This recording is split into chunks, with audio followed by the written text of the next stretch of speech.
crucify him. And so we enter into Holy Week, and once again liturgically live through the Paschal mystery, the suffering and death and resurrection of Christ. Each year, one of the Passion narratives is proclaimed as the Gospel from one of the Synoptic Gospels. Since we are in year A, we read Matthew's accounts. So I'd like to point out a few ways in which Matthew's Gospel differs from the other three. The first thing to remember is that Matthew wrote his Gospel for the Jewish people, who were the first to follow Jesus. The Jews knew scriptures and the prophets well, and Matthew quotes Zechariah 9:9. "Behold, your king comes to you, meek and riding on a donkey." Not a regal war horse or a mighty mule, the usual ancient Near Eastern mount of choice for a conquering monarch, but a humble beast of burden, the foal of a donkey.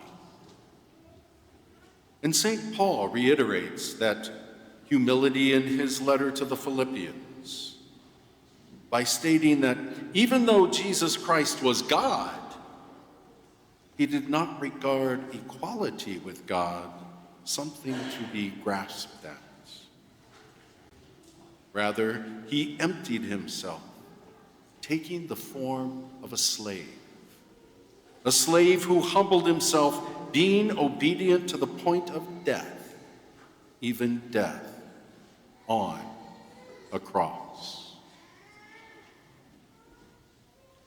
That is what we have just reenacted, the death of Jesus on a cross. Now for the Jews, this was a whole new way of looking at the Messiah. The coming Christ was supposed to be some great military leader who would catapult the Jews back to the top of control and importance in the world, not be crucified on a cross. Matthew is the only evangelist who offers us apocalyptic occurrences upon Jesus' death. This servant king is the end of a worldview for the Jews. The veil splits, the earth quakes, tombs open, and bodies of the saints are raised.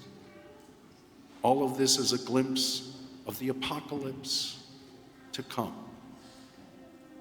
but also an end to worldly dominance. By entering into death, Jesus will defeat death, the ultimate enemy. I hate to give away the end of the story, but Jesus doesn't stay in the tomb. Come back next Sunday to see what happens.